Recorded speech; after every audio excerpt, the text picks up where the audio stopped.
Hello, Andrea, Daniel, and Randy, and welcome to my feedback to your Google Hangout 2 with Daniel running and moderating it. So very nice work on structuring the presentation and for being very organized. Thank you, Daniel, and the team.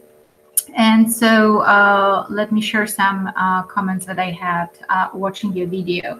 So in respect to number one, you were discussing the heatfulness and the impact of heatfulness on the acute or initial stages of the critical incident, particularly in those events that can very quickly become intractable with high risk and low time frame, and expanding incidents, what they often refer to as type 3 incident that has a potential to last for multiple operational periods. And you had a really nice discussion on the ability, part of heatfulness being the ability to have a common operating picture and a shared understanding of priorities and coordination before making decisions. And Andrie, I think, brought up a really good example of the crisis negotiation team call that she went on.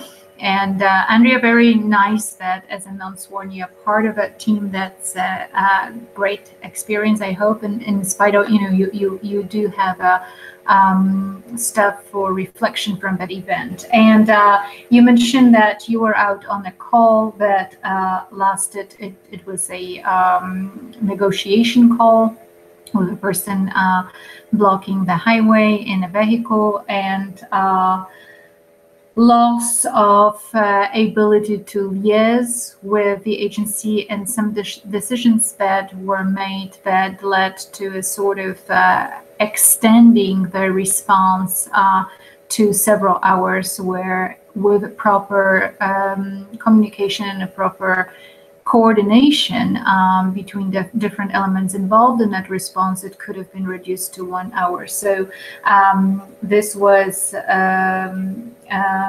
the incident should have ended a lot sooner had all the parties had worked from the same playbook, so to speak. So you had a really nice conversation on that. And I think from that, or maybe at the beginning, you talked about standardized terminology, so building a common operating picture. A big part of it is setting common understanding, and 10 codes. I think you've discussed that, or pretty much becoming obsolete.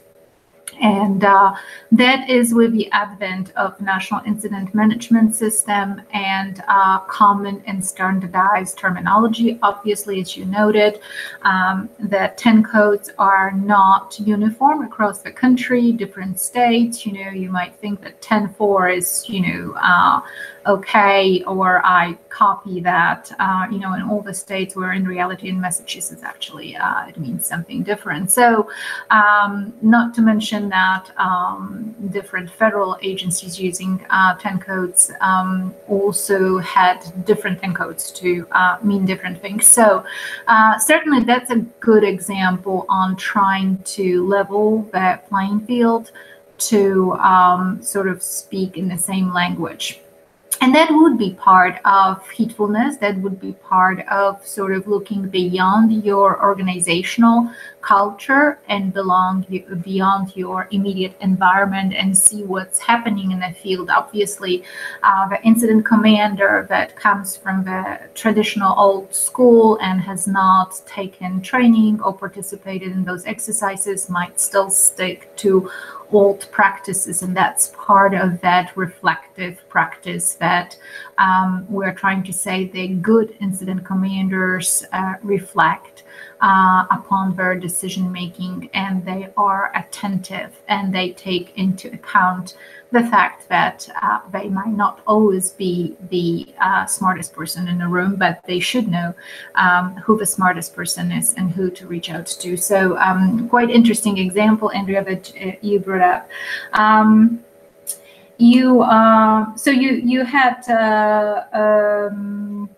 had some good conversation about, I think we went into sworn intelligence. You had some discussion on standard operating procedures and the fact that, they are useful for agencies, they are necessary, some directives, some standard operating procedures, but of course one has to be cognizant who writes those and how they get disseminated to the rest of the organization, because as you clearly saw in the movie, the standard operating procedures for disbursement of a toxic cloud and some predictive models were included in the standard operating procedures, but certainly they were not internalized, so to speak, or people were not aware of them or how to interpret them. So in a process, those standard operating procedures were not very useful, and more adaptive and flexible decision making had to happen with regards to establishing the decontamination areas and shifting, as the conditions were shifting. So you had a really, really good conversation on that. You moved into the question on experience is not always a good correlate of the quality incident commander in crisis. And while, there was some conversation that, some people have some competencies or characteristics from the get-go, obviously, and some are more suitable for a particular job than others.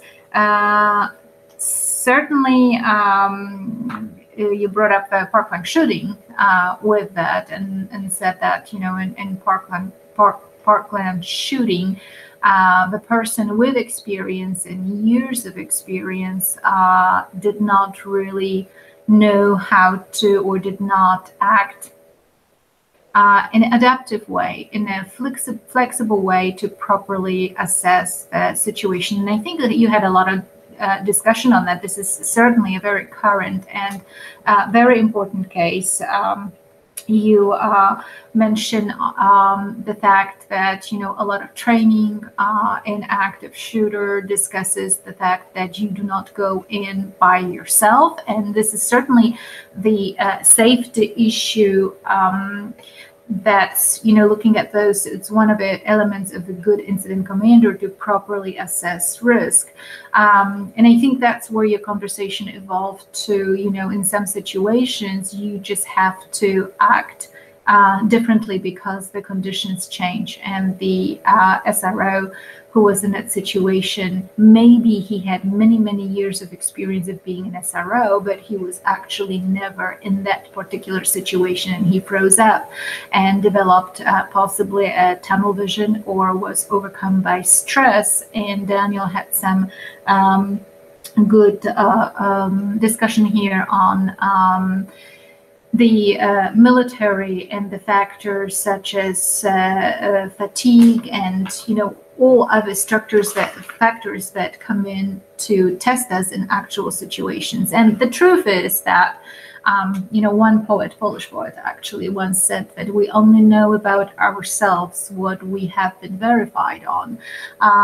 But certainly you would think that an experienced individuals will fall back on many years of training and also on their own why.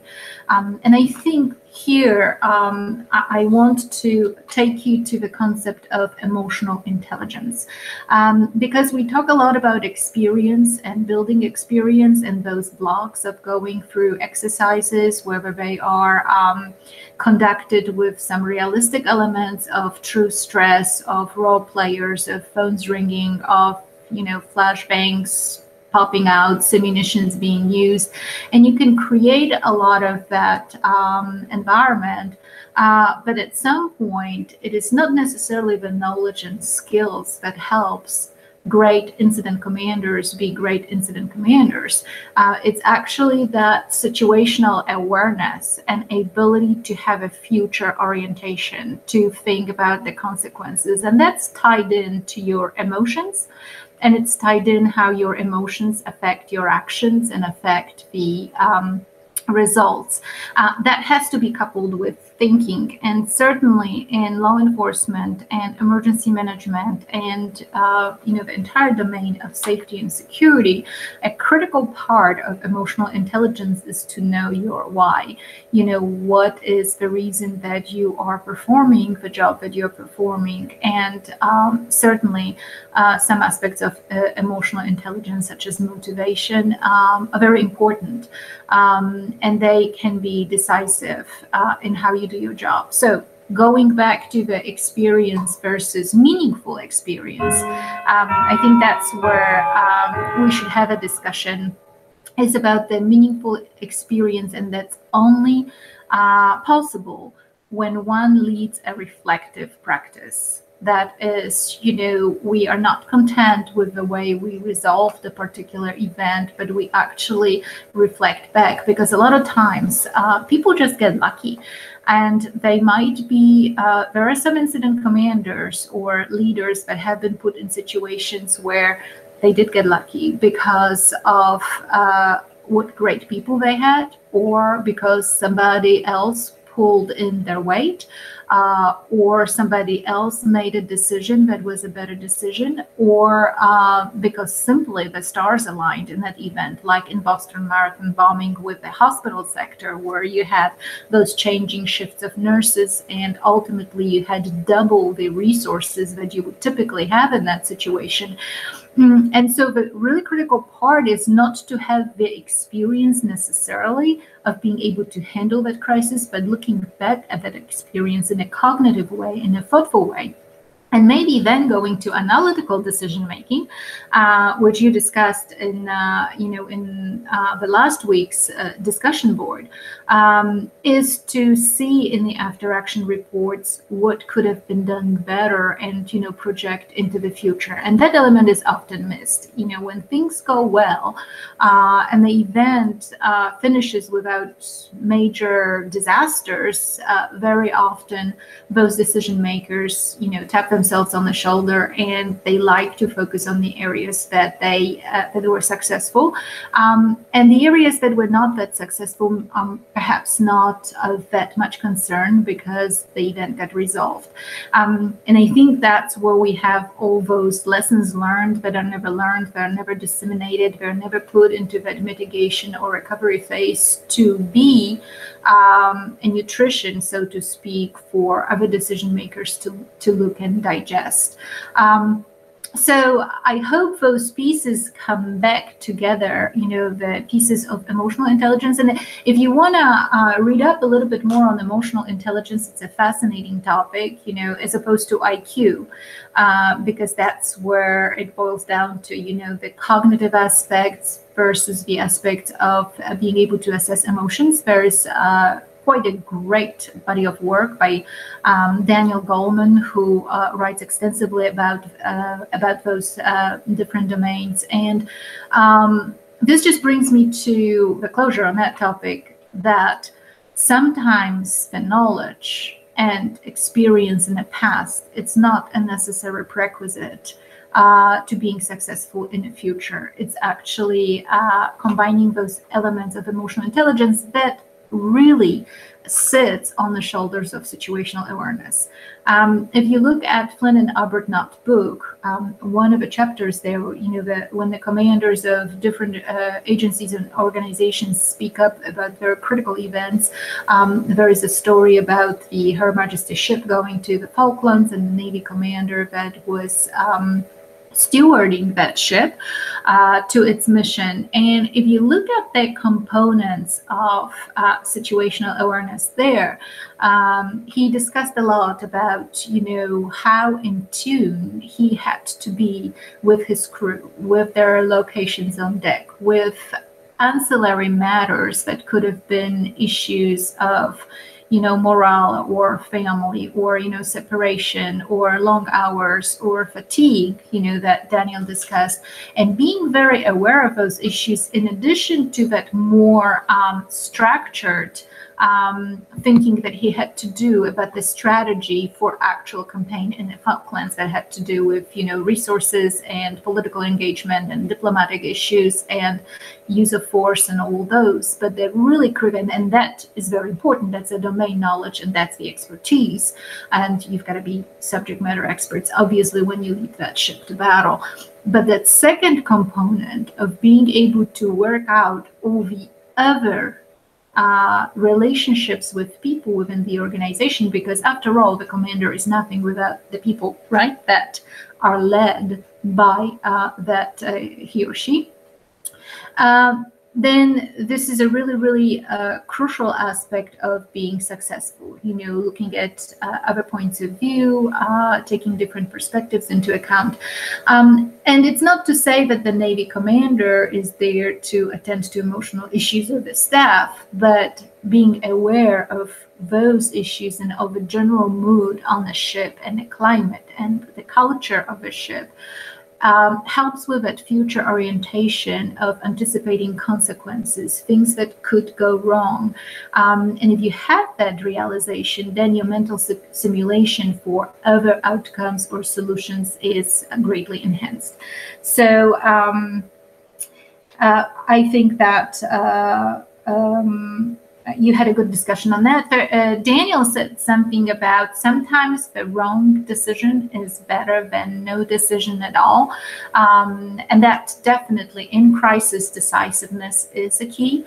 Obviously, on the other hand, we always say in law enforcement and civil service that, you can always be sued. And certainly there is always going to be inquiry when something goes wrong. But if you did the right decisions under the circumstances with the information that was available to you and you can actually document that, then, that's certainly better than paralysis by analysis or common error in decision making where people actually freeze up and they are overcome. And that's certainly the example of the, we're going to see probably the inquiry about that in the future, but the example of the resource officer during the Parkland shooting. You were talking about, you moved on to the emergence and talking about swarm intelligence. You identified those factors that are conducive to swarm intelligence, which is flexibility. Randi brought in, additional that she underscored that situational awareness, the one I just talked about, is very critical. Self-organization, problem solving, certainly being put in those situations where you look at the variety of different options in short time frame. That only comes from being able to problem solve in day-to-day environment or blue sky environment. And you can be applying analytical decision making for alternatives and options. And when you do that and when you practice that, so if you are a good problem solver analytically in day-to-day, then your ability to make those decisions later, even in shorter time frame, should be to revert into your long-term memory on that. So I think that was really critical that you brought that up. You spoke about robustness being part of the swarm intelligence, certainly honing in, and with the flexibility, you talked about the ad hoc decisions, again, something that you discussed last week in creative decision-making on going beyond the ordinary and applying a different tool to solve a problem that hasn't been encountered before. Certainly recognition prime decision-making helps to a certain degree, and then all those other factors come in, like flexibility, adaptability, being able to take how to say, there's a really good book, Good Leaders Do Not Take Yes for an Answer. So the ability to take the devil's advocacy and somebody questioning, regrouping, and adapting to new situations. So you discussed the Andrea, I think, talked about different exercises and looking at realistic training and capabilities, with active shooters and stuff like that. You linked to the movie in a sense that the proper assessment of risk is critical for the incident commander, with the responders being exposed in that ground zero to radiation levels and being properly, advised to retreat. Sometimes, Daniel said that wrong decision is better than no decision at all, but sometimes the most important decision the incident commander will have is not to act at all as well. So there is another portion of that where you have to take people out of the of a danger zone, and then you of course you saw the fire services, and you saw Marty, I think was his name, who decided on his own to risk his life for, because that was his why, right? His why was that he was breaking the rules and he was breaking the standard operating procedures. And that is that emergence that happens in critical incidents. Incident commanders have to be very acutely aware of it and know how they're going to react to it and how they're going to manage this, because unlike the Parkland shooter, I think the problem we're more likely to encounter that the police officers actually will go into the high threat situations, maybe with inadequate risk assessment, more so than actually freeze up. And unfortunately, this is a case that's been in the media, but generally in training and professional development, from my experience, it has been a very tough task to tell people to step back when they know that their lives are at risk. And it is very, very difficult. If you have a right why, if you are in a job for a right reason, it's very difficult sometimes to overcome those emotions. So again, knowing how to think about your emotions and how to act upon your emotions and recognizing those things is a very important feature of a good incident commander. Of course, you did talk about incident commanders being able to work across a variety of different political contexts and understanding that, certain things matter more to certain agencies than others, and everybody's got a certain priority, and trying to negotiate how to navigate in those priorities. So, political stuff is very difficult, because when you think about career safety and security professionals, they tend to have those very long experiences that they build over the course of their career, and they are typically very aware about what they're doing. Political appointments are just that. They are political appointments. They tend to be short. Politicians and elected officials rotate. They often do not have enough time to build the acumen and experience necessary to have a knowledge and or expertise. And I think that the case of the mayor, prime minister of a city, whatever her imaginary function was, was that she was the appointed position, and she was trying to get her bearings in the environment that she did not have a domain knowledge.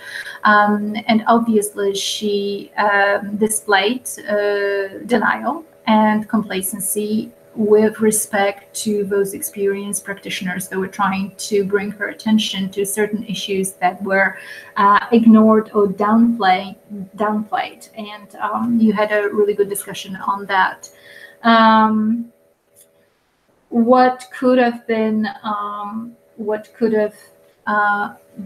very helpful, certainly, as you noted, is pulling and having a more common operating picture session of those senior leaders, executive leaders, political appointees, and those more operational leaders.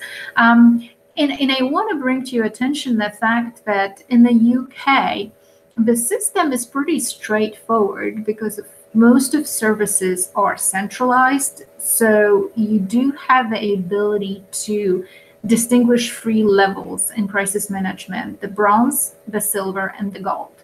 So the bronze is troops on the ground in a very tactical level. Then you have mid-level management, which is operational and somewhat strategic. That would be your watch commanders and so on and so forth. And then you have your gold, which is executive levels. We don't really have this clear-cut distinctions. What we've got is National Incident Management System. I apologize, this is my clock. But even in the UK, you would expect that because services have those people responsible for those bronze, silver, and gold commands, that it's going to be easier to collaborate and communicate across the board. And certainly the movie did not display that, right? There is still a lot of disconnect between executive and policy-making level versus the actual practitioners, and that was very clearly displayed in the preparation for a functional exercise or full-scale exercise, but it wasn't truly full-scale, right? Because it was not realistic. It was not conducted with the vetting or understanding the requirements of a response, and that relates to the equipment that was provided. And, of course, public officials are going to go for contractors and vendors that have the cheapest contracts, like federal government here does. And so getting a buy-in and getting an understanding what the field needs is really critical. And again, you had a good example of how the importance of that was downplayed just because we are going through the motions of completing an exercise and checking it off from our emergency operation planning process. And it is a common error in emergency management that we do try to focus on getting procedures checked off instead of going actually through the process as a vehicle for our reflection, for going back and looking at it and drawing lessons from it. And that's where the good leaders, the authentic leaders or attentive leaders, they have that emotional intelligence to capture that and to have a good future orientation. So the political side of it, Randi was talking about situational awareness, or narrow situational awareness across many levels. And then you had a discussion on whether swarm intelligence and command and control are mutually exclusive. And I think that you looked at those enemies, historical rivalries, appetites for media, lack of familiarity, and you pinpointed all of them in that particular case of the dirty war scenario. You discussed ethics with that. And this is, Daniel talked about ethics and the fact that Maury made his own decision in spite of certainly in spite of what the commanders told him to do or not to do.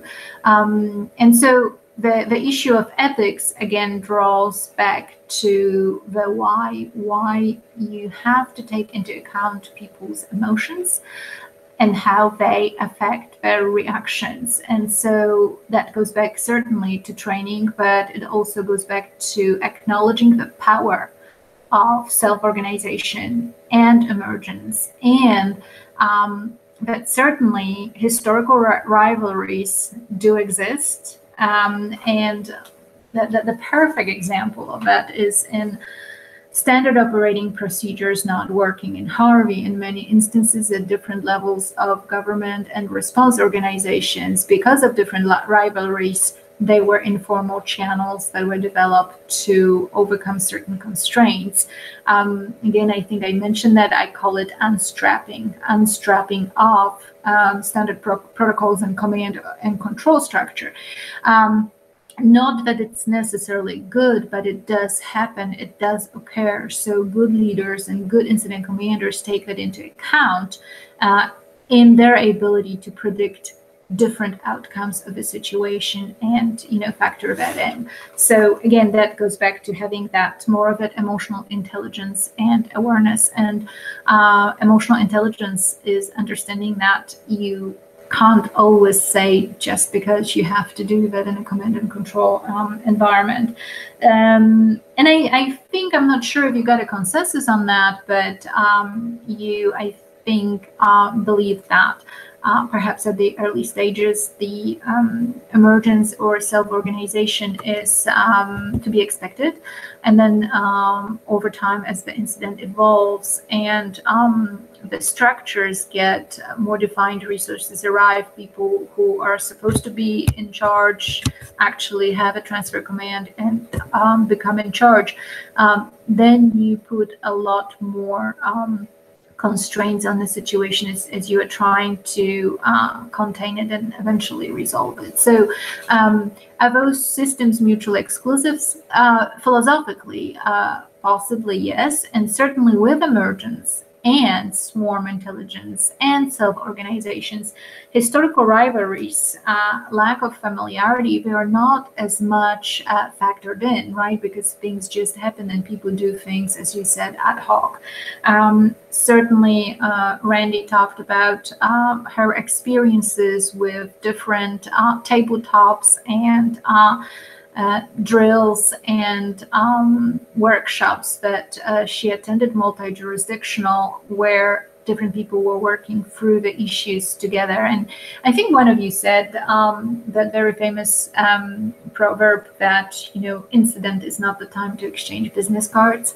And that's certainly true. You build those relationships. That goes to honing on your heedfulness, honing on those emotional components of being able to judge a situation from different points of view, inclusive of other potential outcomes and not just one linear way of thinking. Certainly, that's very useful. And Daniel was talking about triage, that you did not see triage in the movie. Certainly you went through the triage training with your CERT team, and you were commenting on that. And I have to tell you that this is probably because triage does not happen within the hot zone, right?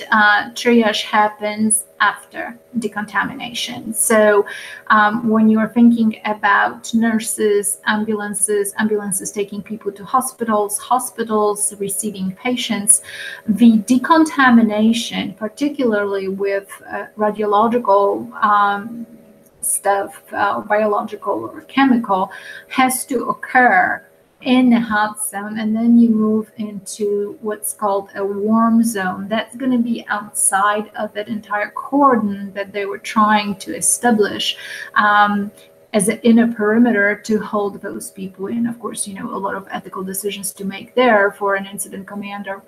But so that's probably why you did not see triage, because they were attending to the hot zone issues, to the threat of those people actually getting outside of the inner perimeter and being a threat to other public at large, potentially, because at that point they did not really know the levels of contamination and so on and so forth. So I just thought that was that I will bring it up because it shows you this really important notion of containment in initial moments of incident, so it does not become intractable.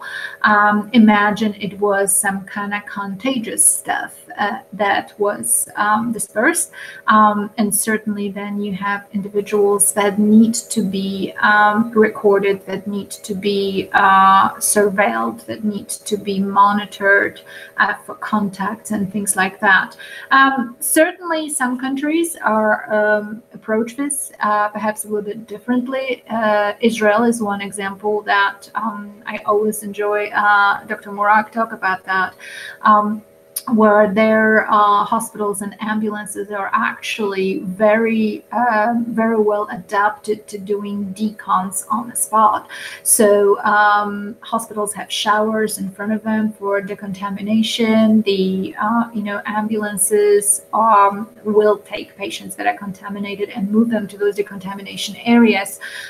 Certainly, it didn't seem to be the case in London, where you did not necessarily see that triage activity. I would assume it happened post getting out of accordance, and we didn't have an opportunity to see that. But I thought that was a very interesting observation. And so some other areas that you discussed is I think it might have been, it was either Andrie or Randi that mentioned about, how we do those trainings and FEMA trainings and FEMA tests, and they really don't test anything. And because you have to take 8 of them this semester, this is an understatement, but certainly FEMA tests are very one-dimensional. All they are is introductory awareness courses to get you sort of start thinking about certain terminology, about certain processes, about certain structures. But the true training certainly has to revolve around building capabilities. So a lot of training, unfortunately, is not focused enough to where, we do anything and everything. And at the end of the day, we also say that we have done a great job. And I have seen a lot of active shooter trainings, for example, where there are a lot of issues. This is where it goes to exercise evaluation and doing the debriefs of exercises. They are very important, but there's a tendency, I think, or a complacency to be very positive in the assessment, in a debrief, in a hot wash, and, you commend people on a really great job they did. A lot of times it's very difficult to offer criticism on the spot. And a good evaluator sometimes has a very hard time, particularly if they come from that agency. So good evaluators should be really external, so they do not have a bias or a fear with evaluation.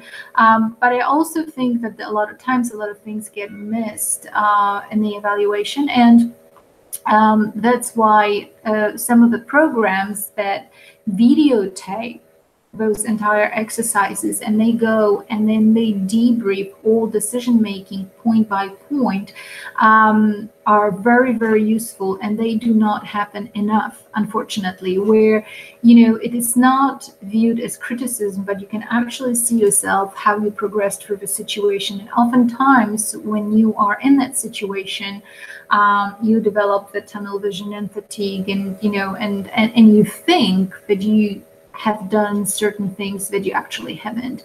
And as somebody who has conducted many simulations with law enforcement, I used to see it all the time, that it wasn't until you actually recorded a section and then played it back that the participants could truly reflect on their behaviors and actions, because they were not realizing that they were doing or not doing certain things in the moment. And that's a very critical part, the assessment part, and the stimulating cognitive self-assessment in that situation. This is a really important type of training for incident commanders, to look at those key decisions and truly reflect on it, because we often don't reflect. And so we look at maybe major capabilities that were designed to, let's say, the exercise was supposed to test interoperable communications. But a lot of things along the way were perhaps not done properly. So the good situational assessment would be to look at those ancillary issues and sort of pick them as potential capabilities to be worked on next time. And a lot of times that focus is lost, because those exercises tend to put a lot of pressure on people. They tend to be very stressful, and especially if they are, functional full scale. And that part of self-assessment and self-critique is often missing. And again, it's so much better for us when we look ourselves at what we have done and we put it in context than if somebody who evaluates the exercise tells us, in a brief note, yes, we achieved that, we accomplished that, we did that, the bad person is dead, and and we don't have any more victims because we make the right decisions. So that is my clock. I don't know how to turn it off. So thank you very much for that session. I hope that it sort of put or set the ground for you to think about decision making, different levels of mastery for incident commanders, different emotional aptitudes for incident commanders, and more importantly, I think that I want to draw your attention to that whole experience thing, that the experience is only meaningful if it's reflected upon later. Experiences could be very bad experiences that repeat themselves. And then, the last thing on the entire experience not being an equivalent of a good incident commander is sometimes people that are working in agencies have a lot of experience and many years served.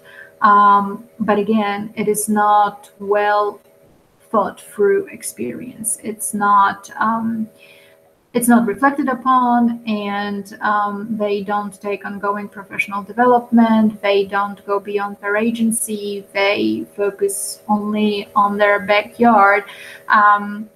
And often you hear things like, we're not going to change anything because we have always done things that way and it always worked for us. And this is a very, very dangerous mindset that's unfortunately present in emergency management, particularly when things go right for a variety of different reasons, that we have to have that ability to self-scrutinize and self-assess. And I would consider it one of the most critical elements of the road to success for incident commanders. So thank you for that second Google Hangout. I'm looking forward to seeing your third one. It certainly was a different one.